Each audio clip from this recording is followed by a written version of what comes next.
Swastiastu. Assalamualaikum warahmatullahi wabarakatuh. Salam sejahtera bagi kita semua. Shalom, nama budaya, dan salam harmoni. Yang terhormat, Bapak dosen pengampu mata kuliah literasi di sekolah dasar, Bapak Dr. Basilius Redanwerang SS, Esos JCL, dan juga semua rekan-rekan di kelas B yang saya kasihi dan banggakan. Semoga kita semua dalam keadaan baik dan sehat, serta dapat mengikuti presentasi kali ini dari awal hingga akhir. Kami dari kelompok 8 akan menjelaskan materi mengenai literasi media. Ada pepatah mengatakan tak kenal maka tak sayang, maka izinkan kami dari kelompok 8 untuk memperkenalkan diri. Ada saya sendiri, Katarina Nimade Sonia Putri Wulandari dengan NIM 2111031077.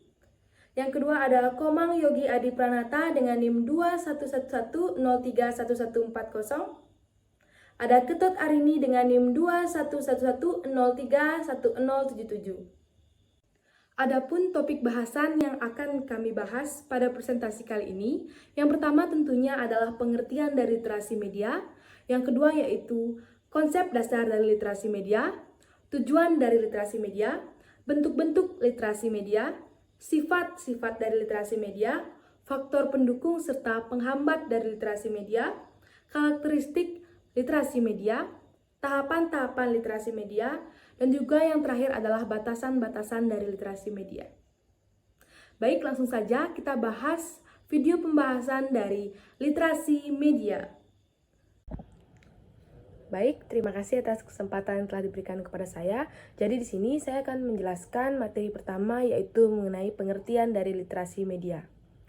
Literasi media ini berasal dari bahasa Inggris yaitu media literasi, yang terdiri dari dua suku kata yaitu media yang berarti media sebagai tempat pertukaran pesan dan literasi yang berarti melek. Nah, kemudian dikenal dalam istilah literasi media.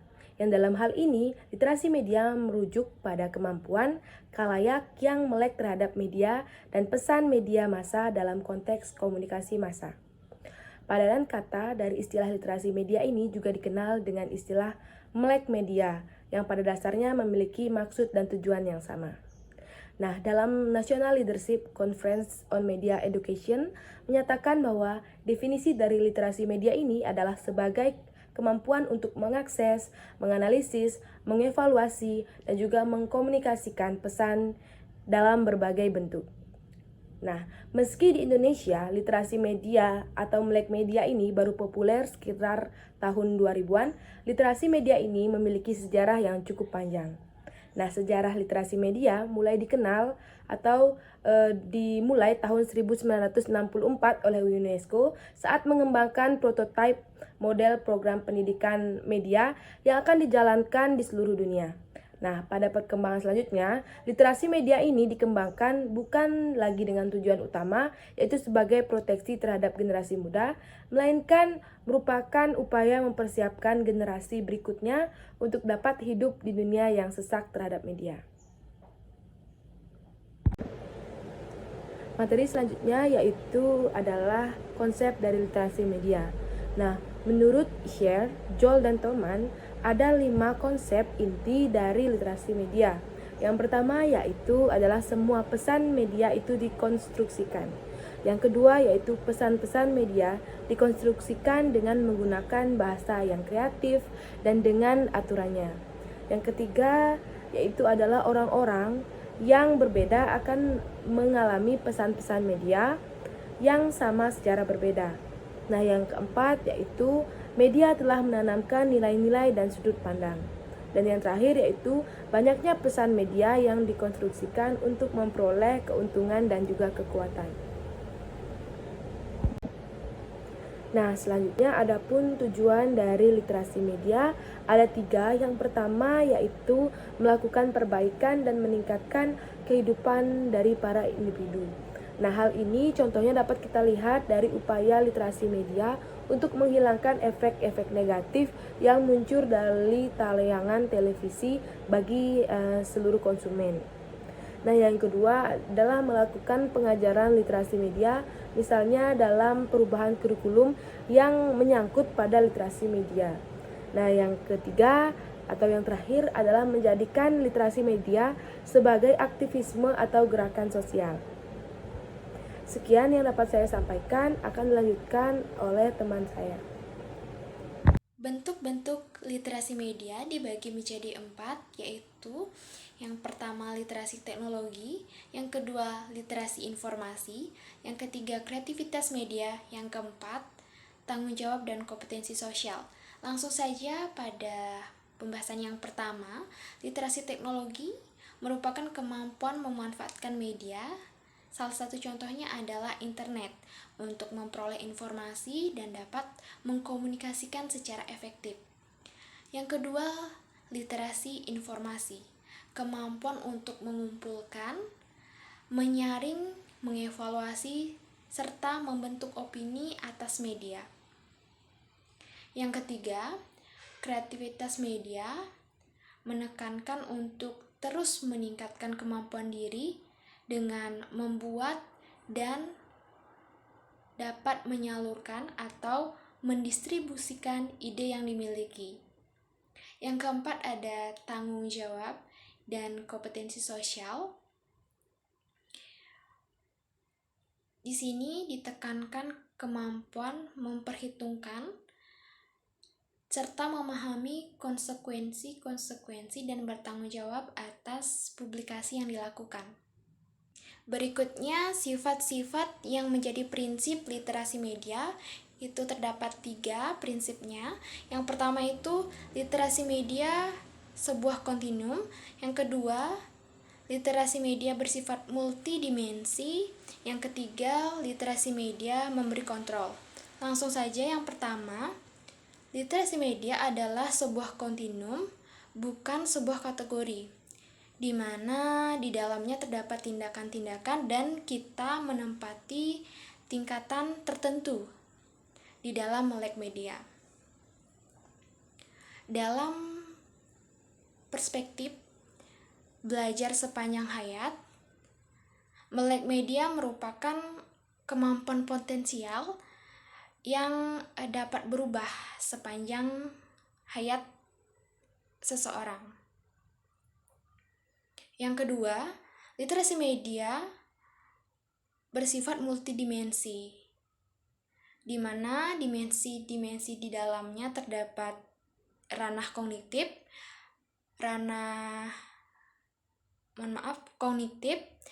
emosional, estetis, dan juga moral.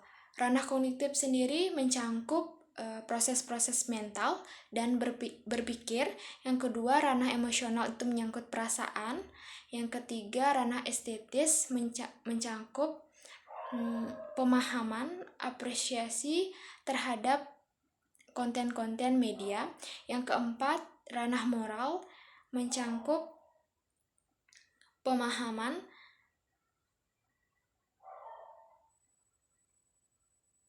dan menyimpulkan nilai-nilai yang mendasari pesan-pesan media. Dan yang terakhir ada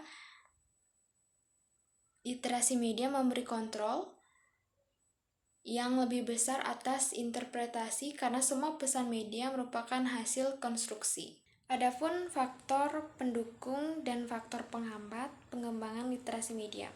Langsung saja yang pertama, faktor pendukung dari literasi media. Menurut Punggett,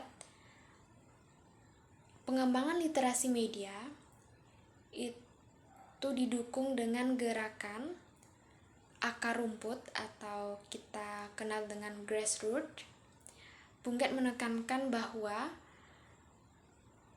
keberhasilan dari pengembangan literasi media harus adanya kerjasama dari berbagai kalangan. Selanjutnya, adapun faktor penghambat dari pengembangan literasi media yaitu konservatisme sistem pendidikan. Artinya di sini mempertahankan sistem pendidikan dahulu. Yang kedua, terus berlanjutnya resistensi terhadap budaya luar. Salah satu contohnya adalah budaya K-pop. Yang ketiga, potensi ancaman dalam bentuk-bentuk pemikiran kritis terhadap pendidikan media. Baik, di sini saya akan menyampaikan materi yaitu karakteristik literasi media. Yang pertama, ada sebuah keterampilan berpikir kritis yang memungkinkan anggota khalayak untuk mengembangkan penilaian independen tentang konten media. Kemudian yang kedua, ada pemahaman tentang proses komunikasi massa. Yang ketiga, sebuah kesadaran akan dampak media pada individu dan masyarakat. Yang keempat, strategi untuk menganalisis dan mendiskusikan pesan-pesan media. Yang kelima, memahami isi media sebagai teks yang memberikan wawasan pada kita tentang budaya dan hidup. Kemudian yang keenam, kemampuan untuk menikmati, memahami, dan menghargai isi media. Kemudian yang ketujuh, pembangunan dari keterampilan produksi atau efektif dan bertanggung jawab. Dan yang terakhir, pemahaman tentang kewajiban etika dan moral praktisi media. Baik, yang selanjutnya di sini saya akan menyampaikan materi tahapan literasi media.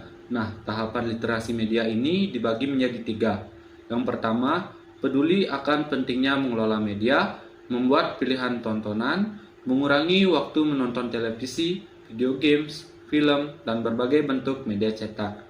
Kemudian yang kedua, mempelajari beberapa keahlian khusus untuk melihat secara kritis, belajar menganalisis dan bertanya apa yang ada di dalam frame, bagaimana hal itu terbentuk, dan hal apa saja yang mungkin terlewati. Kemampuan untuk melihat secara kritis bisa dipelajari dari kegiatan interaktif yang dilakukan secara berkelompok. Kemudian yang ketiga, melihat ke belakang frame untuk mengeksplorasi isu lebih dalam lagi. Siapa yang memproduksi media tersebut dan apa kegunaannya. Siapa yang memperoleh untung, siapa yang memperoleh rugi. Selanjutnya di sini saya akan menyampaikan materi terkait dengan batasan-batasan literasi media. Nah, menurut Ardianto, Lukyati, dan Siti, batasan-batasan literasi media adalah sebagai berikut. Yang pertama, kemampuan yang dimiliki dalam menggunakan informasi sebagai upaya untuk pengembangan ilmu pengetahuan yang bermanfaat, baik secara tertulis maupun cetak. Kemudian yang kedua, melek dalam hal teknologi, politik, berpikir kritis, dan memiliki kepekaan terhadap lingkungan. Kemudian yang ketiga, memiliki kemampuan dalam hal budaya pengetahuan, keahlian, dan pekerjaan. Kemudian yang keempat, memiliki sejumlah keahlian yang dikuasai, misalnya menulis, membaca, berhitung, dan yang lainnya dalam arti yang lebih luas. Kemudian yang kelima, memiliki keahlian tertentu dalam berbagai jenis bidang yang berbeda. Nah, dengan demikian dapat disimpulkan bahwa literasi media adalah pengetahuan tentang bagaimana media berfungsi dalam masyarakat dan masyarakat mampu mengolah informasi atau pesan dari media secara kritis dengan meliputi pemahaman tentang budaya, ekonomi, politik, teknologi, dan penyiaran. Oleh sebab itu, masyarakat harus bisa memahami literasi media itu harus diusahakan karena kita dituntut untuk memandangnya dalam berbagai perspektif yang berbeda. Baik, itu dia tadi pemaparan materi mengenai literasi media. Pada kesempatan kali ini, kami membuka sesi diskusi dengan 3 orang penanya tercepat. Baik, itu dia tadi pemaparan materi dari kelompok 8, yaitu mengenai literasi media. Kami dari kelompok 8 mengucapkan terima kasih sebesar-besarnya kepada Bapak dosen dan juga rekan-rekan sekalian yang sudah mengikuti jalannya pemaparan materi dari awal hingga akhir sehingga berjalan dengan lancar. Kami dari kelompok 8 memohon maaf jika ada kata-kata dan tutur kata kami yang kurang berkenan di hati Bapak dosen dan juga rekan-rekan sekalian. Akhir kata kami tutup dengan Santi, Santi, Santi Wassalamualaikum warahmatullahi wabarakatuh. Salam sejahtera bagi kita semua. Shalom, namo buddhaya, dan salam harmoni.